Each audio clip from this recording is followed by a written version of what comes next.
Well, thank you. It is really great to be here. This is my first time in Nashville, and I was provided with a wonderful tour this afternoon, and your campus is absolutely stunning, and I just wish I could be 14 again and come here. Oh my gosh.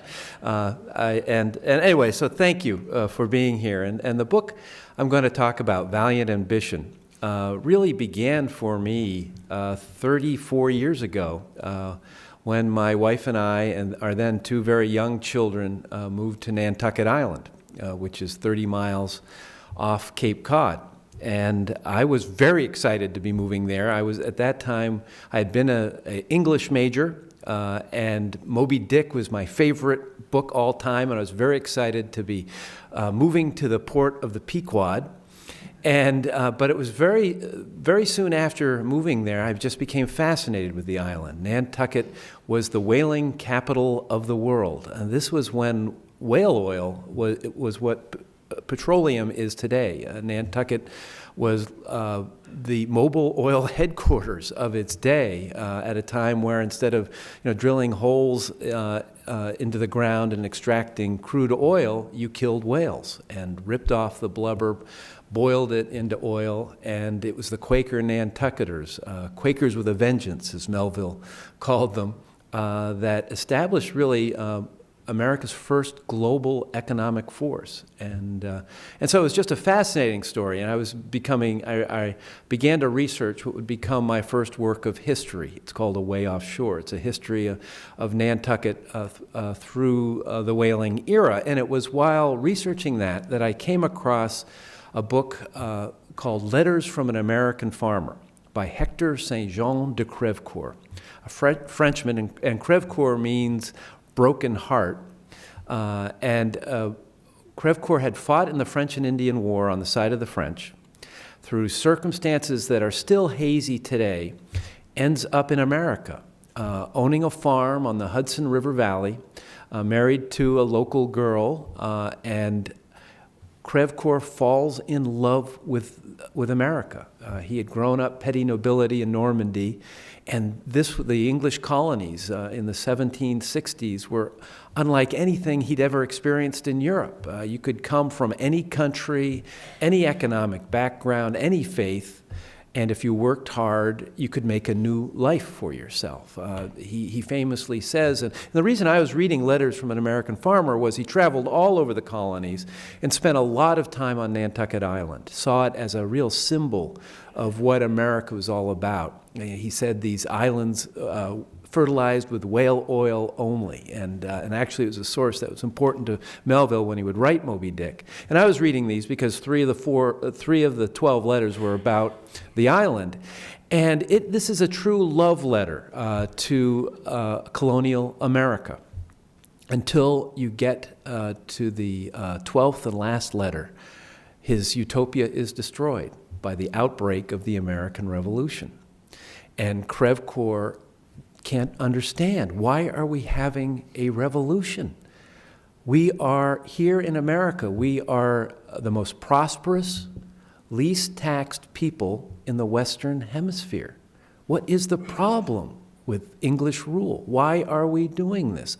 The Declaration of Independence comes into being. There's now a loyalty oath, and patriot authorities come in and you take the oath, and he's not sure what he believes. He and many of his best friends are hounded out of their village, their houses confiscated by the Patriot Society of Committee of Safety. And it seems to him that this is like a land grab on the part of the Patriots. It's a civil war that's unfolding around in the Hudson River Valley. Across the river in Westchester County. It's known as the neutral ground, where it's this DMZ between where British occupied New York and Washington's Continental Army to the north in Peekskill. And it's where bands of patriots who call themselves Skinners fight with gangs of loyalists who call themselves cowboys, literally raping and pillaging former neighbors, all in the name of political ideology. And you know, to him, this is a true disaster. Ultimately, he decides he's going to try to get back to France, try to reclaim something of his own family's legacy. He and his oldest son make their way to British-occupied New York. He's promptly arrested as a suspected American spy, ultimately able to get on a ship. He and his son, clutching his manuscripts. They make their way across the Atlantic. They're shipwrecked on the Irish coast.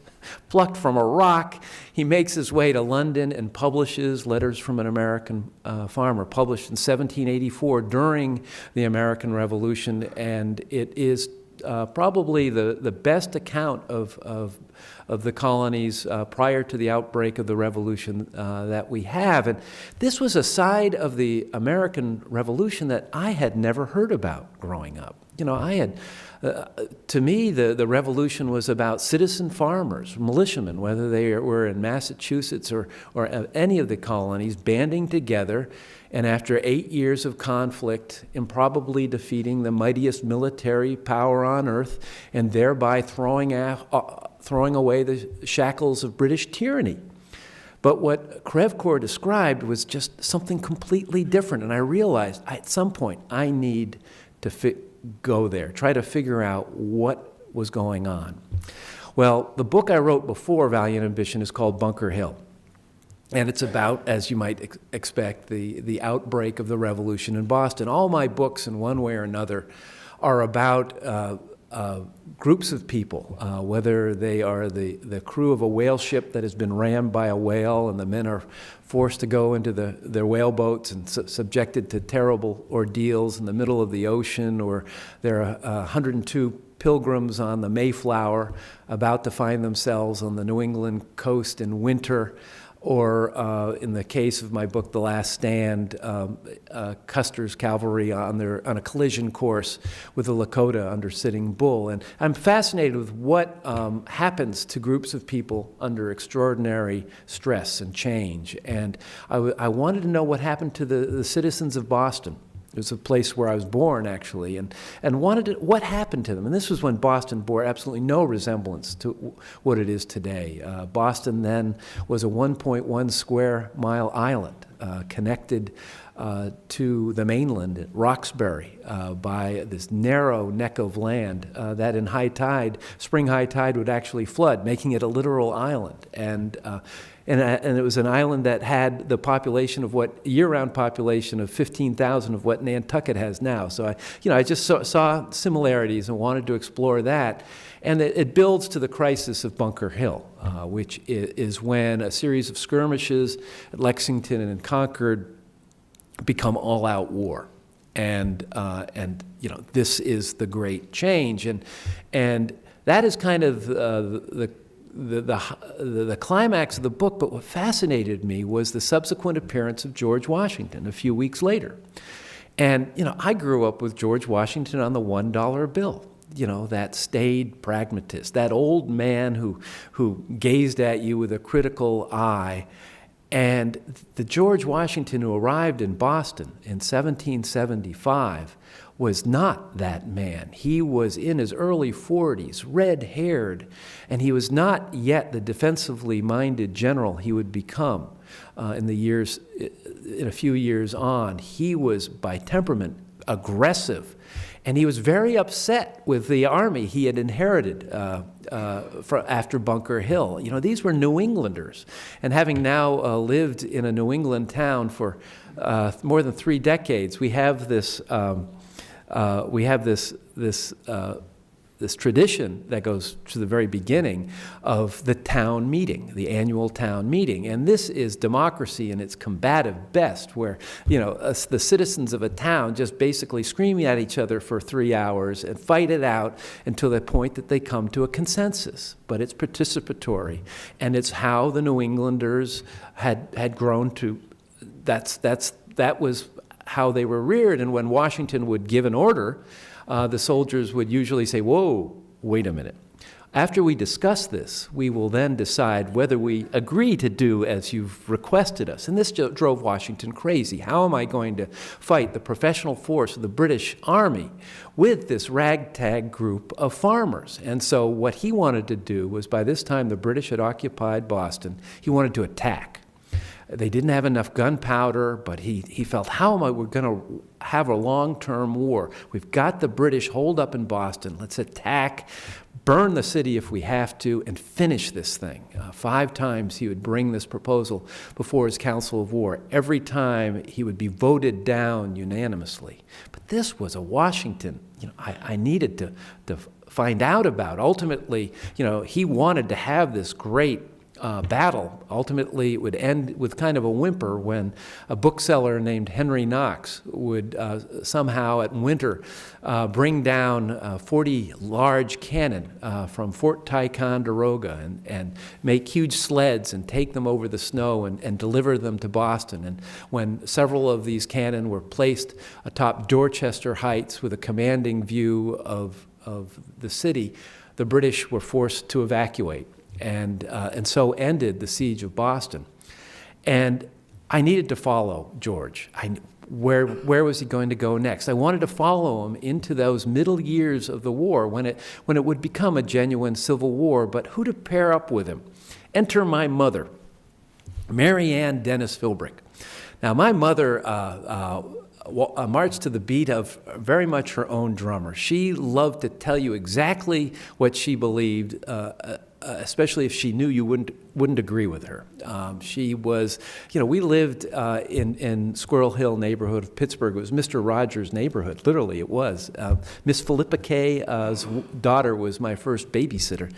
And she took great delight when Fred Rogers came to she was a Democratic committee woman, when he came to the wrong polling place to her school to vote, and she told him he had to go somewhere else. So, this was the kind of thing my mother enjoyed.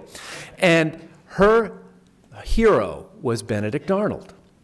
And I would say, Mom, I know you're a contrarian, but, what is this about, idolizing Benedict Arnold? He is worse than Satan in America. He is the personification of evil. And she would say, no, no, no. There's much more to the story. He was our best general. He had his reasons for what he did. You should find out more about it. Well, I am here before you tonight to say, Mom, yes, you were right. Because what I realized, that was the pairing I wanted to have. And Valiant Ambition begins in the summer of 1776. The British had been forced to evacuate Boston, but now the empire is about to strike back, and New York is now in their sights. And Britain decides to put together the largest invasionary force it has ever amassed. 400 vessels, 40,000 soldiers and sailors. That's more people than were in Philadelphia at that time. And this is more, the largest metropolitan center in the North America. And they arrived in New York Harbor. Washington, with his smaller, undisciplined force, was dug into the high ground in Brooklyn. We now call it Brooklyn Heights, and in New York. And somehow he had to defend against this, and it would not go well. What's known as the Battle of Long Island would be an embarrassment to Washington. He would be completely outgeneraled, forced to evacuate in a brilliant nighttime retreat across the East River to New York. But shortly after that, he was retreating into the Harlem Heights, where Columbia University is now. And it wasn't long before it was across New Jersey to the other side of the Delaware River, losing more than 80% of his army to desertion. I mean, this was bad. And the worst part about it was Britain now had control not only of New York, but of the corridor of water that begins with the Hudson River and goes straight north all the way to Albany. It's navigable there. And with a slight jog into Lake George and a slight jog again to the right to the foot of Lake Champlain at Fort Ticonderoga, extended all the way 100 more miles north into Canada. And this corridor of water was how people got around back then. It was the only way to transport an army. If the British should establish control of that, they would have cut off the New England colonies from the rest of America and effectively shut down the rebellion. And Washington had lost New York. Another large invasionary force was about to come down from Canada, and there was one American general poised to try to do something to stop that force, and his name was Benedict Arnold. He would ultimately fight, Arnold by this time, he had grown up in New Haven, apprentice to an apothecary, become a seagoing merchant, regularly had several ships that we would take down to the Caribbean, to the St. Lawrence River, New Quebec, Montreal. He understood how water and geography worked in America. And as soon as he heard of Lexington conquered, he said, let's get Fort Ticonderoga. He and Ethan Allen would stride in side by side. They would get Lake Champlain. Arnold did it, but he had a thin skin. He did not suffer fools gladly, and soon every American officer on Lake Champlain despised him. He was, shall we say, reassigned and ends up in Boston soon after Washington has just arrived. Washington's impressed by this guy, and the British have been caught flat-footed in Canada. They don't have enough soldiers, really, to hold it. If we can take Montreal and Quebec, we will have Canada before they can rally the troops. And the one army goes up that Lake Champlain and takes Montreal, but the tough one is Quebec. How to get soldiers through the wilderness of Maine. Washington sends Arnold, and he leads this small army that is a who's who of future American greats. There's Daniel Morgan, the Virginia rifleman. There's Henry Dearborn, who is a young New Hampshire doctor. There is a young Aaron Burr. And it's just an impossible journey through the wilds of Maine. My wife and I followed it in our car. And, this is way out there, Maine, where you're going along and a road comes by, every now and then, and inevitably it would be called Arnold. Apparently he had been the last person to go that way. And he's unable to take Quebec, but he gets there. And it's just an incredible feat, and he wins the title of American Hannibal. I don't have the time to go into what would happen in what's known as the Battle of Valcour Island on Lake Champlain in October of 1776, but Arnold would do it. He would fight this large British invasionary force to a draw with just 15 basically large rowboats with sails on them and bristling with cannons. He would fight them to a draw, impressed the British with the ferocity of his fighting that they said, well, it's getting kind of late in the year. Lake Champlain begins to freeze. Maybe we should retreat and try again next year. Arnold had done it. He had saved America in 1776 after Washington lost New York. And so Valiant Ambition begins with Washington, the one person capable of holding America together through 8 years of war at its absolute lowest. And it begins with Arnold, the person who decides that it's his destiny to be the one American officer who decides it is his job to tear that country apart in the name of restoring the British liberties that America has lost in this terrible Civil War at his absolute highest. And we watch in the next 4 years as their paths take very different routes. And the story climaxes in September of 1780. By this point, the revolution has cratered.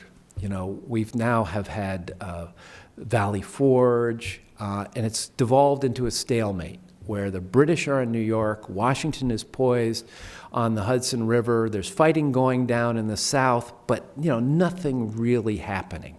And if it just drags on like this, America's just going to fall apart. We're 13 colonies. We're not really a united nation. And this was a revolution that was inspired because we didn't want to pay the British taxes. Well, it turned out we weren't willing to pay the taxes required to pay the army required to win our independence, and Washington's army was withering on the vine. Arnold, who after the Battle of Valcour Island is terribly wounded in the Battle of Saratoga, has become completely disaffected with this. He marries a woman half his age named Peggy Shippen. She's 18, he's 36. She had socialized with British officers when the British occupied Philadelphia for a winter. And just a month after their marriage, she encourages him to send a letter of inquiry to one of the officers she had gotten to know, Major John Andre. A tale of espionage that is truly remarkable. I'm not going to go into that. That's why you got to read the book if you haven't. But I mean, it's just an amazing story, and it all climaxes in September, where it's all just about to fall apart. Arnold has wangled a command of West Point, and he has arranged a deal with the British for 10,000 pounds, a lot of money back then. He would surrender it to the British, who were poised to send thousands of troops up the river in transports from British-occupied New York. It all comes down. I mean, you can't make this stuff up. It all comes down to a midnight meeting on the shores of the Hudson River. Major John Andre, they need to have a face-to-face before they can finally push the button on this operation. And they meet in a grove of trees on the west bank of the Hudson River. Andre is delivered in the most appropriately named vessel ever, the HMS Vulture. And he's rowed to shore. They meet in this grove of trees. It's still there. It's known as Treason Grove. And Arnold gives Andre some letters, some documents that provide vital information when it comes to the security, how to attack the fort in a way that he'll just let them come in. Andre folds them up and puts them in his stocking. And the plan is to row him back out to the Vulture that morning, and he'll sail down to New York, and the button will be pushed. But that morning, unknown to Arnold, one of his officers takes a cannon to the end of Teller's Point, where the Vulture is anchored, and fires on the Vulture, forcing it down the river. Andre loses his way back to New York. They wait for night. Andre changes out of his officer's uniform into disguise, takes the ferry across, and that night he must make his way through Westchester County, that neutral ground I was telling you about. I mean, you don't know who you're going to run into on the neutral ground. This is the land of Rip Van Winkle and the Headless Horseman. And through this, Andre has to make his way if he's going to get to New York. And it's dawn, and he's just an hour or two from making it. And three men step out of the shadows, each holding a musket. One of them is dressed in a Hessian coat. And this mercenaries that the British have hired. And Andre, this seems to be a good sign. And he says, "Are you from the lower part?" Meaning, are you from British-occupied New York? And they say, "Yes." He says, "Well, I'm a British officer under in very important business. Let me pass." And they say, "Get off that horse." And so they search him, and they find those documents. And these are American militiamen. The one with the Hessian jacket had been imprisoned in New York just 2 days before and used the jacket to escape. And they find these documents with Arnold's name on them. Had Andre stolen them from Arnold? Was Arnold complicit? They weren't sure. So a letter goes to Arnold, whose headquarters is just a mile below West Point, and a letter goes to George Washington, who has just met with French General Rochambeau in Hartford and is on his way to, guess where? Arnold's headquarters. It's a race. Who will get their letter first? The first one to get it is Arnold at his headquarters. It comes in the morning. Peggy, by now, has given birth to a son, their first, and Arnold realizes they're going to figure this out. He goes to their upstairs bedroom and says, "Peggy, I'm out of here." He makes his way down to the dock, hops into his barge, orders the oarsmen to row him down the river. They make their way to the Vulture. Arnold escapes into British-occupied New York. He's ultimately turned into a British brigadier general and fights on the side of the British. Meanwhile, just hours later, Washington arrives at Arnold's headquarters. And he's with a who's who. He's, because they've just met with French General Rochambeau, he's got Henry Knox, that he's now the head of the artillery for the entire Continental Army. Early 30s. This is a very young group. Alexander Hamilton, and Lafayette, the youngest of them all, the French general who has become a surrogate son to Washington. Hamilton gives the documents that prove to Washington that his best general has betrayed him. Washington turns to Lafayette and says, "Whom can we trust now?" I mean, this was an unbelievable. Washington was the kind of leader who trusted people. He wasn't a paranoid type. He recognized talent, and he had the strength of character to let them do their own thing within prescribed boundaries. And he had faith in Arnold because he recognized his obvious talents. And many of Arnold's problems had been thrust upon him. But Arnold had done it. He had betrayed not only Washington, but he had betrayed every American citizen. And Arnold, and in the great irony of Arnold's career, he was our best general, short of Washington, in the first years of the Revolution in terms of what he accomplished. Because of the victory at Saratoga, in which he played an absolutely critical part, the French came in on our side, and we owe it to Arnold.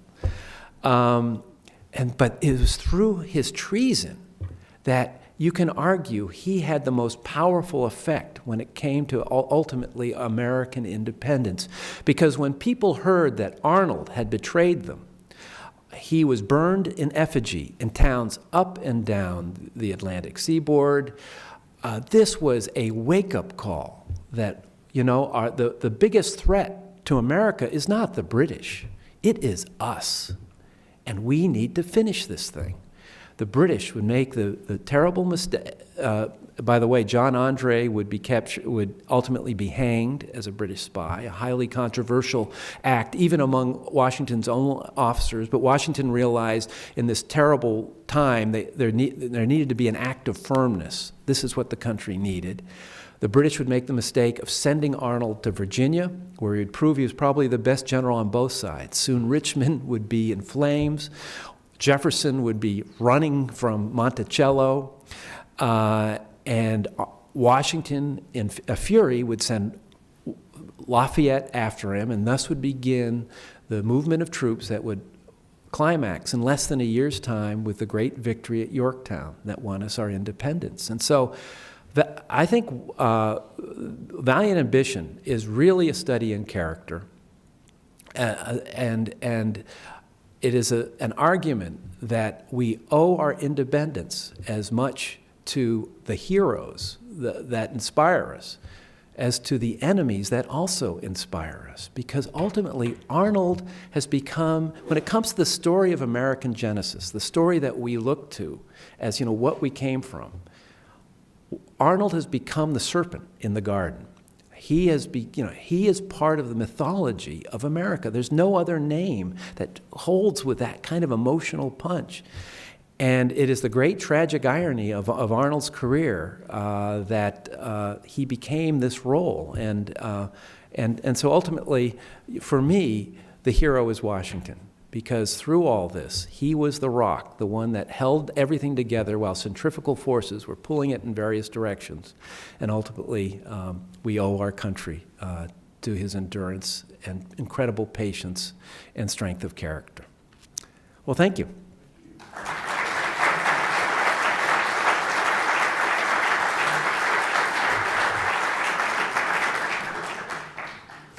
Now, if you have any questions, I'd love to.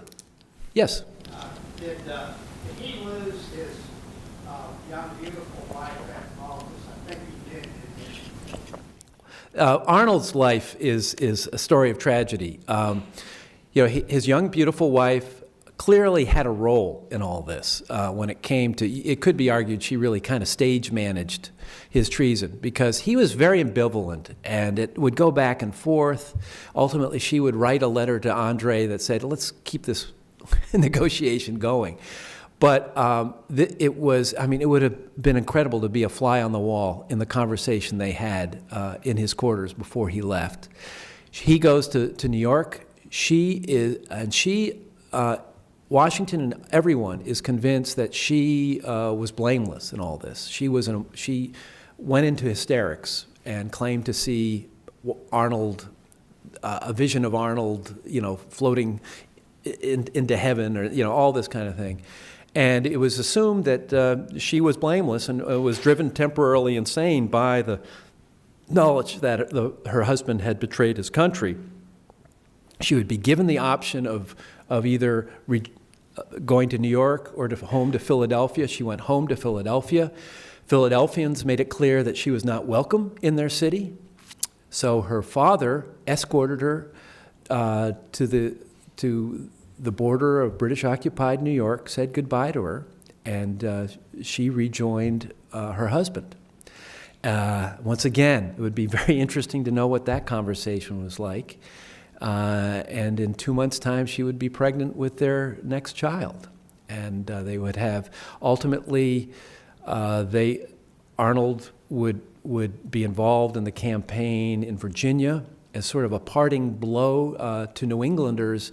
He would add to his reviled status by leading a expedition against New London, Connecticut, just a few miles from where he was born in Norwich, Connecticut, where the British would be guilty of a terrible atrocity at Fort Griswold, where literally 5 sons of one family would be murdered in that attempt to surrender, and and this would crown Arnold's reviled status. He would he would sail for England on the same vessel that carried Lord Cornwallis, who had just lost at Yorktown. The two guys actually bonded quite a bit, and in the years to come, Cornwallis would be helpful to Arnold's children when it came to getting into good schools in England and military positions in India, where Cornwallis would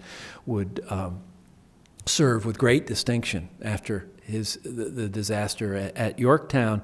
He was a traitor in the eyes of the British as well as the Americans. He would end up in Nova Scotia as a merchant.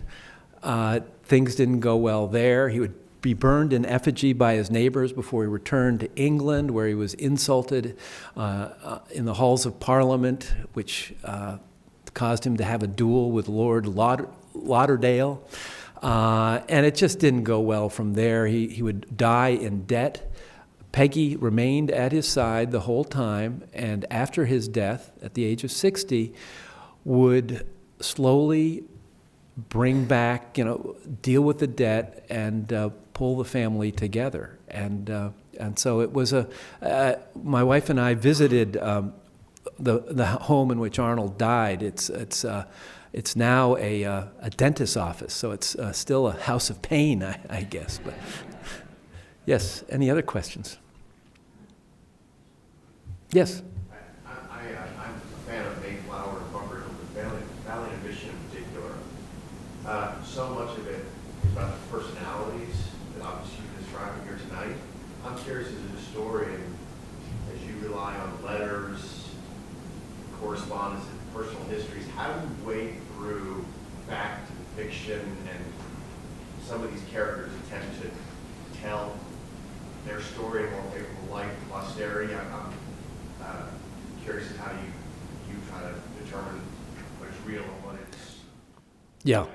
Well, and that is the great challenge of writing history, is you have anybody's account is self-serving. If you're going to read someone's memoir, even in many cases diary entries, it's from their point of view, and they're telling their side of the story. And obviously, the farther you get away from an event, the more likelihood someone is going to embroider the memories in their favor. But the fact of the matter is, it's as in telling narrative history, it's important. You've got to look at all the angles, and you've got to, in some instances, there'll be a situation in which a witness really doesn't have a bone to pick in this. They're just observing people, and that often is very helpful in trying to find something that is close to an objective point of view as you can, and you weigh them. And you put them together, and ultimately it's your job to try to tell the story as you see it. And anyone who says this is the definitive tale of X is that's a misrepresentation, because every account is full of best guesses. I mean, that's what I like about the notes. In my book, I have discursive notes in which I often discuss just those kinds of issues of, some people say this, some people say that. I have gone on this side because of that. For me, it's like if you get a DVD and there's, you can see deleted scenes and things like that. For me, the notes are a place to discuss, sort of, to put up the hood and see what I was going in. Because when the challenge in writing narrative history is you're telling a story. And there's 75% of what I do is research. I love the writing part, but the research is what gives you the basis to tell a story, and to do that you really need there's so much that you learn that you can't use. Because you'll destroy the story. I often get letters from readers who are disappointed because their ancestors were not mentioned in either Mayflower, Bunker Hill, or Valiant Ambition, and I have to say, this is not comprehensive. This is a story.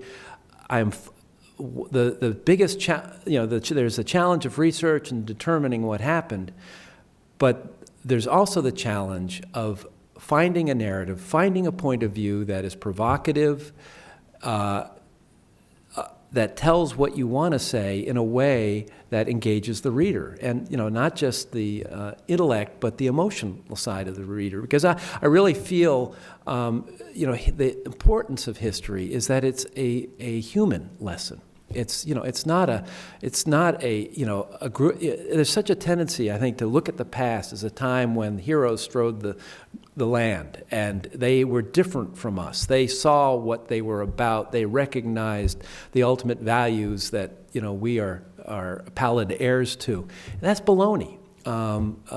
They were just as messed up and confused and as we are today. The amazing thing about someone like Washington is you watch him just basically sort of stop for a bit and think. You can see him balancing things, and it often take his underlings, like, when is he going to make a decision? That was one of the great criticisms early on. He was indecisive, but he would ultimately come to a decision, and then he would stick to it and follow that course relentlessly. Arnold, on the other hand, was someone all about instincts, and which served him great on the battlefield, where he was bobbing and weaving, but when it was between battles, and really that's between battles where the important stuff happens, he was still doing that. And so it became very difficult for his military peers to sort of get a bead on him, because much of what those reactions were self-serving. And so for me, it is a process of winnowing the facts, but ultimately telling a story, character-driven narrative that is true to, as I can tell it, to what I think happened. Yes?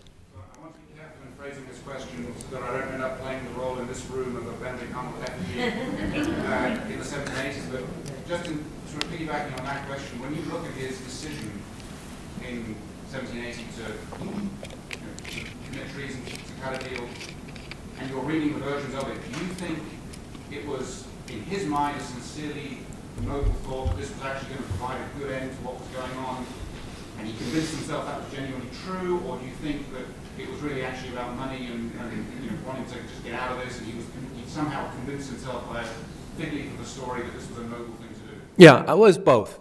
I mean, Arnold had, you know, was one of these people where it was all about Arnold ultimately, and it was, if it was good for him, it was good for everyone. And he was not the only American officer to reach the point in 1780 and say, this revolution has failed.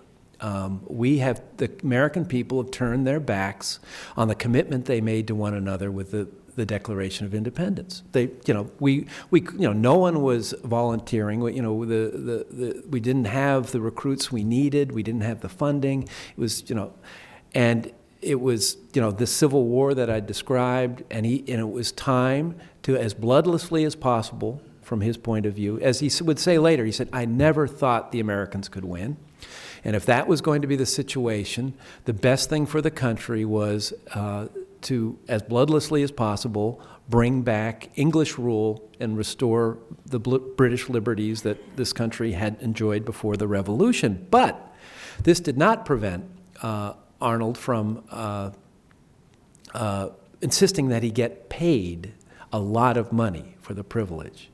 Robert E. Lee in the Civil War would just quietly determine, I am with the Southern side. And Arnold did not do that. He could have just said, if he and it was later said, there's a Hessian officer who would serve, captain, who would serve with him in Virginia. And this guy was the consummate professional officer. And he would ultimately he would end up serving for Denmark and become, to this day, Uwald is his name. He would become respected. He's still respected today as a military hero in Denmark. But he kept a journal, which is really good. And talking about an objective source, he's very interesting because, he looks at, he's not British. He's been hired by the British. He understands the dynamics in a way, but he doesn't have that natural British arrogance. I'm sorry, but when it comes to this, he looks at, and he says about Arnold, he says, if Arnold had sheathed his sword and walked across to the British side, he would be rightly regarded as a hero. And then he has this poem in his thing, and I'm paraphrasing it. He says, honor is an island. Those who venture from its shores can never return. And it's clear that's what he's talking about, Arnold. You just, once you do that, you're gone. And Arnold, he was a lot like, he had such skills. And when I work on these books, I just get so into it. I really lose sight of what is going to happen, as I'm writing a chapter. And with Arnold, I would just go, guy, you don't need to be praised all the time. Just do it and let others come to you rather insisting that others come to you on your terms. And that's what Washington was the most ambitious man we've ever known, because he was playing for eternity and he knew how to do it. And the way to do it was exactly as he had done it, to be as selfless as possible, to have the ability to step outside his own specific needs and say, what is the best thing for this country, rather than what is, it drove him crazy to have to be defensively minded, to play rope-a-dope with the British. He desperately wanted the battle. He wanted to be an Arnold. I think that's part of the reason why he had such sympathy for Arnold. But he made that and it's an agonizing decision for him to not do that. And it's very few people who can do that. Most of us, I think, are born as pretty much who we're going to be. And if things don't go right, we blame others. Washington would internalize, examine his behavior that had led to that, and in many cases, change it. It's the opposite of self-actualizing. He was looking at the world and saying, what do I want to do, and how do I get there? How do I change my behavior? Very, very interesting.